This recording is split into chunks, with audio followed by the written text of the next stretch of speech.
Everyone at the school talent show laughed when the lights went out, everyone except Ayaan. To him, the darkness felt familiar. It was the same kind of invisible he had lived in his whole life, hidden behind the noise of others, masked by awkward smiles, and buried under the weight of words he never had the courage to say out loud. At 16, Ayaan had become a master of invisibility, not because he wanted to, but because shyness had wrapped itself around him like a second skin. In classrooms, he sat at the back. At lunch, he chose the corner table. When teachers asked questions, he prayed not to be seen. His world was small, safe, and quiet. Too quiet. His parents worried, but gently. His mother would often say, "You don't have to be loud to be heard, sweetheart." But Ayaan knew she wished he would speak up more. Not for the world's approval, but for his own. Then came the talent show. Posters were pinned everywhere: "Speak Your Heart, Talent Night 2025. His school was buzzing with excitement. Singers, dancers, poets, even jugglers signed up.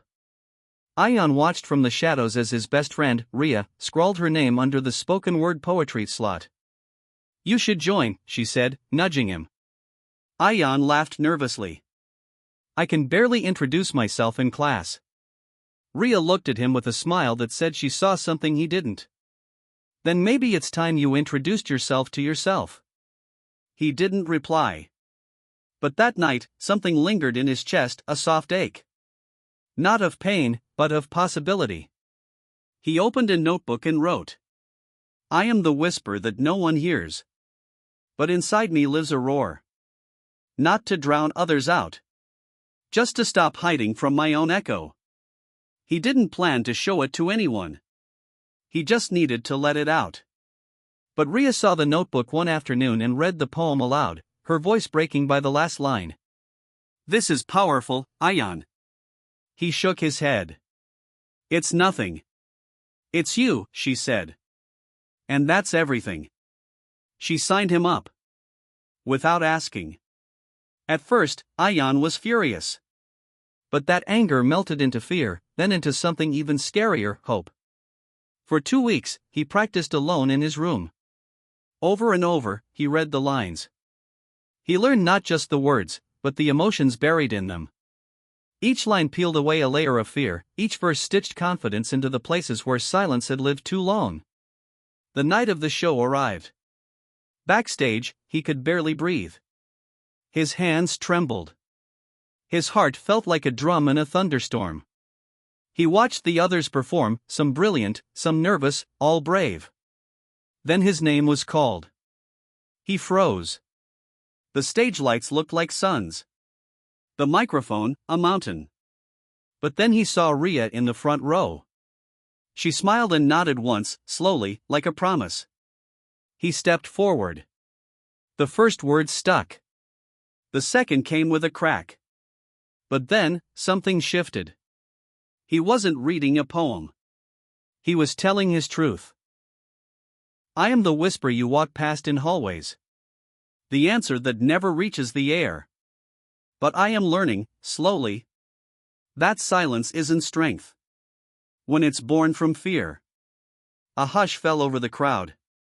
Ayaan's voice grew steadier. His shoulders lifted. The microphone didn't feel so big anymore.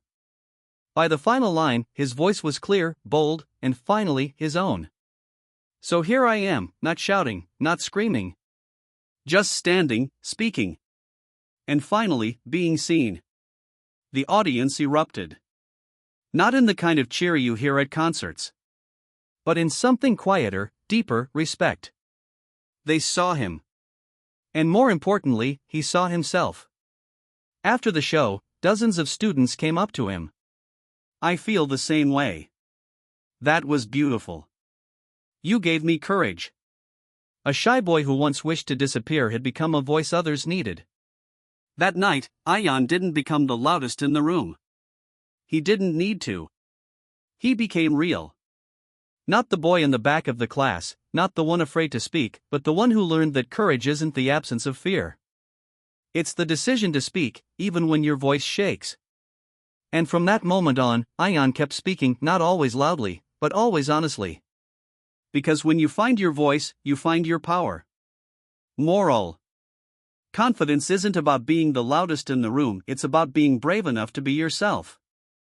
Overcoming shyness doesn't mean changing who you are. It means accepting that your voice, however soft, matters. Just like Ayaan's did.